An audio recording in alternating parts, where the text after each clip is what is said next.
안녕하세요. 저는 국제신학대학원대학교 여한구 교수입니다.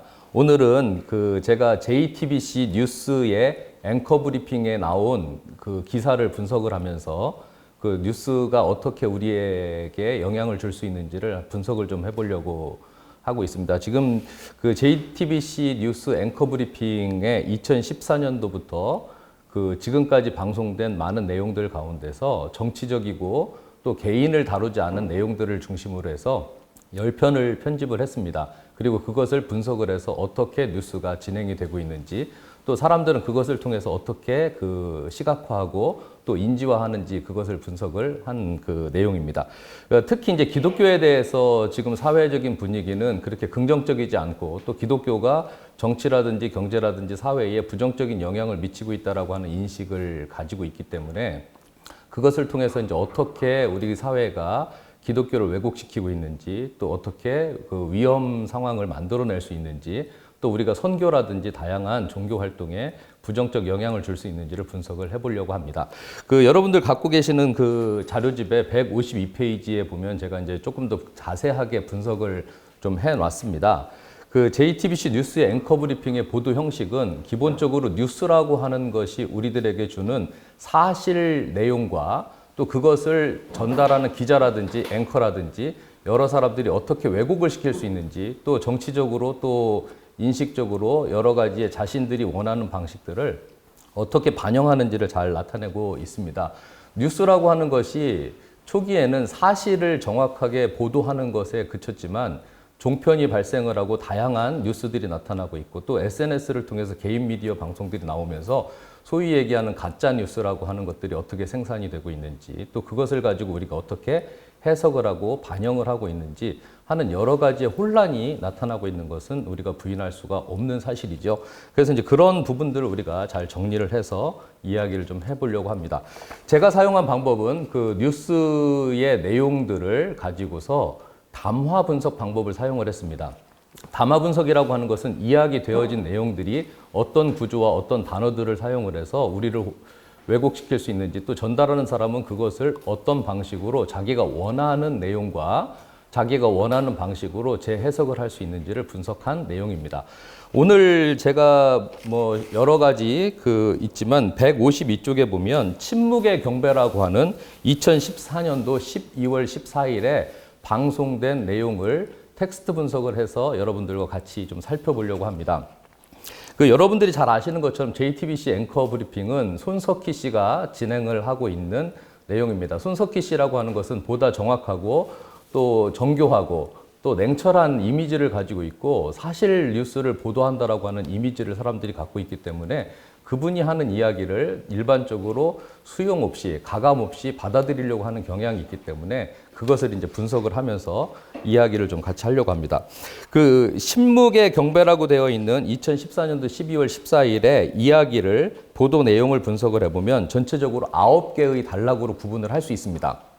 그 9개의 단락을 보면 처음에 조계종에서 나온 이야기들을 중심으로 해서 설명을 하고 있습니다. 최근에 문제가 되고 있는 부분들이긴 한데요. 기독교가 너무 폐쇄적이고 또 다른 종교와의 상호작용을 하지 않는다라고 하는 비판을 많이 받고 있습니다. 그리고 다른 종교들은 여러 가지의 측면에서 그 다른 종교들에 대해서 포용적이고 또 사회에 대해서도 편견 없이 그렇게 다가가고 있다라고 얘기를 하고 있어서 마치 기독교가 폐쇄적이고 위험성을 가지고 있는 것처럼 그렇게 나타나고 있는데요. 우리가 이제 그것이 어떻게 왜곡이 되고 있는지를 한번 살펴보려고 합니다.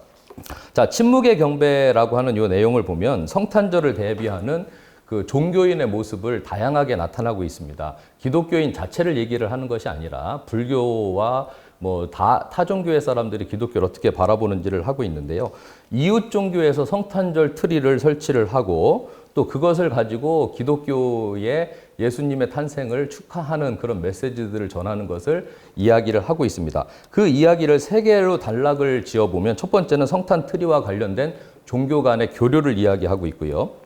두 번째는 한국 기독교 총연합회라고 하는 기독교를 대표하는 기관으로 소위 기독교가 애기봉에 크리스마스 트리를 세우는 것에 대한 이야기를 하고 있습니다. 그리고 세 번째는 그 애기봉 트리 설치에 대한 반대 의견과 그것에 대한 코멘트로 구성이 되어 있습니다. 첫 번째 단락의 1번과 2번의 도입부는 서울의 조계사에 설치되어 있는 성탄 트리와 성탄 트리 아래 동자승의 모습을 보면서 미소 짓게 하는 그런 부드러운 모습을 보여주고 있습니다. 그러면서 마치 이웃 종교가 기독교의 예수님의 탄생을 축하하는 것으로 그렇게 설명을 하고 있지만 몇 가지 중요한 문제를 우리가 살펴볼 수 있습니다. 첫 번째는 크리스마스를 며칠 앞두고 조계사 앞에 예쁜 풍경 하나가 펼쳐졌습니다 라고 이야기를 하면서 불교가 보여주는 모습을 예쁘게 그렇게 그리고 있습니다. 그러면서 그 단락 5번째는 한국기독교총연합회가 애기봉에 등탑 철거 자리에 9m 높이의 성탄 트리를 세운다고 합니다. 그리고 이것이 갈등을 일으키고 있다고 하는 것으로 이야기를 진행을 하고 있습니다. 이 두 가지에서 우리가 좀 알아봐야 될 사안들은 이것이 그냥 단순히 크리스마스 트리와 또 이웃 종교에서 성탄절을 축하해주는 그런 것으로 메시지를 볼 수 있지만 실제로 그 조계종 총무원장이 얘기하는 것처럼 예수님의 사랑과 마음을 닮아갑시다 라고 하는 그런 메시지가 오히려 왜곡되게 되어 있습니다. 앵커는 뭐라고 이야기를 하고 있냐면 그 아기 예수 탄생이라고 하는 단어와 용어를 사용하고 있습니다. 예수님이 태어난 것이 시기적으로 2000년이 넘는데도 불구하고 예수님의 탄생을 축하합니다 라는 말이 아니라 아기 예수 탄생이라고 하는 것을 씀으로써 예수님 자체를 그 낮춰서 부르는 그런 효과를 나타내고 있다는 거죠. 이웃 종교 같은 경우는 부처님 오신 날 이렇게 얘기하지 아기 부처 오신 날 이렇게 얘기하지 않습니다. 그래서 이런 용어 자체가 우리에게 주는 편견을 줄 수 있다라고 하는 것을 생각을 하시면 됩니다. 세계적인 성인이고 세계적인 종교의 신을 아기로 표현함으로써 비하하는 듯한 태도가 나타난다고 볼 수가 있습니다. 이 사안에 대해서 종교를 어떻게 바라보고 있는지 여러분들이 잘 생각을 해보시면 되겠습니다. 두 번째는 성탄 트리의 문제를 이야기하고 있습니다. 한국기독교총연합회라고 특정 기관을 내세우고 있지만 엄밀하게 얘기하면 기독교라고 하는 한국 종교의 한 축을 이야기를 하고 있는 거죠. 성탄 트리 문제는 엄밀하게 얘기하면 한국기독교총연합회의 문제만은 아닙니다. 실제로 우리가 그 애기봉에 성탄 트리를 세우는 것을 가지고 그 주변의 주민들과 또 북한과 또 여러 사람들이 그것에 대한 이견이 있는 것은 사실입니다. 어떤 종교이든지 간에 어떤 종교 활동을 할 때는 서로 다른 입장이 있을 수 있습니다. 제가 한국기독교총연합회의 입장을 옹호하기 위해서 이것을 설명하는 것이 아니라 그 종교가 내세워서 성탄 트리를 설치하는 데 있어서 나타나는 여러 가지 이면의 사실들을 배제하고 마치 종교의 편협성으로 끌고 가고 있는 앵커의 이야기 흐름을 우리가 분석을 해야 된다라고 하는 겁니다. 먼저 정부 결정이 없다면 애기봉에 성탄 트리를 설치할 수가 없습니다. 애기봉이라고 하는 곳은 분명히 종교 기관이 아니라 애기봉이라고 하는 곳은 분명히 군사시설 내에 존재하는 곳이고 그곳에서 어떤 성탄 트리를 하려고 하면은 전기를 끌어와야 된다든지 또 거기에 출입을 허가를 받아야 된다든지 또 높이 있는 건축물을 설치를 한다든지 하는 것은 정부기관의 협조와 군의 협조가 없이는 발생할 수 없는 일들이죠. 이것은 단순히 기독교가 할 수 있는 일이 아니라 바로 여러 사람들이 여러 기관들이 협조해서 이루어져야 되는 건데 마치 이것이 기독교의 편협한 모습인 것처럼 그리고 있습니다. 그리고 이것을 보는 사람들 입장에서는 기독교가 독단적으로 그것을 설치하고 또 그것으로 인해서 전쟁의 위험을 높이고 있다라고 하는 왜곡된 시각을 갖게 한다는 거죠. 거기에 애기봉에 성탄 트리를 설치하는 것이 옳으냐 그르냐의 문제를 떠나서서 우리가 생각해야 되는 것 이런 식으로 나타나는 왜곡된 정보의 제공이라고 볼 수 있습니다. 그러면서 앵커 브리핑에서는 주변에 있는 그 주민들의 위협에 대해서 고통에 대해서 이야기를 합니다. 그리고 갈등을 부각시켜서 마치 기독교가 편협된 종교인 것처럼 그리고 있습니다. 더군다나 성탄절을 앞두고 있는 시점에서 뉴스에서는 마치 기독교의 예수님의 탄생을 축하하는 것처럼 하면서 아기 예수라고 비하하고 또 그것을 가지고 다른 사람들과의 갈등을 부추기는 기독교의 한 측면을 나타내고 그 이면에 객관적인 사실들은 배제하고 기독교가 편협하다라고 하는 것을 부각시키고 갈등을 일으키는 것을 부각시켜서 오히려 기독교에게 예수 그리스도의 평화의 정신을 위배하고 있다라고 강력하게 도전하는 또 경고하는 그런 식으로 뉴스를 받아들일 수 있다는 겁니다. 그래서 우리가 뉴스를 볼 때에 기독교에 대해서 또 종교에 대해서 나타나는 뉴스나 보도 내용들에 대해서는 조금 더 엄밀하고 객관적으로 반응하고 또 이것을 분석해서 대응해야 할 필요가 있다라고 그렇게 보여집니다.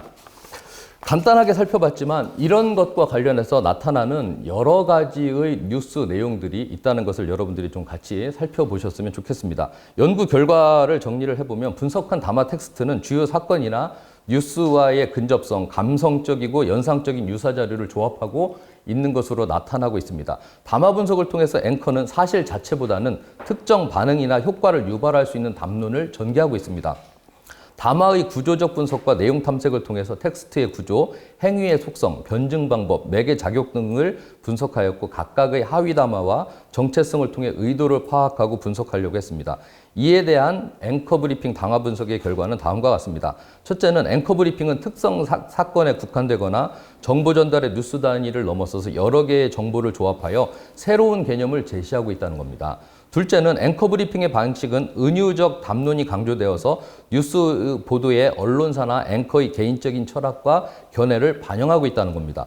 셋째는 앵커 브리핑은 명제의 구조와 결합과 순서 배열 등의 커뮤니케이션 방식과 넛지 앵커링 등 심리적 효과를 통해서 관심을 끌고 있다는 겁니다. 중요한 것은 이런 효과들을 가지고 뉴스에서 성공하고 시청률을 높일 수 있겠지만 진정한 의미에서 기독교의 본질이라든지 기사를 보도하는 사실성과 진실성의 여부에서는 심각한 오류가 발생할 수 있다는 겁니다. 더군다나 이것이 기독교와 관련되어 있을 때에는 우리가 단순하게 넘길 문제가 아니라 조금 더 사실 여부를 객관적으로 파악해서 문제를 다루고 해석하고 또 이것에 대해서 공동으로 대응하면서 보도자료를 배포한다든지 그것에 대해서 대응하는 것이 필요하다고 생각됩니다. 감사합니다.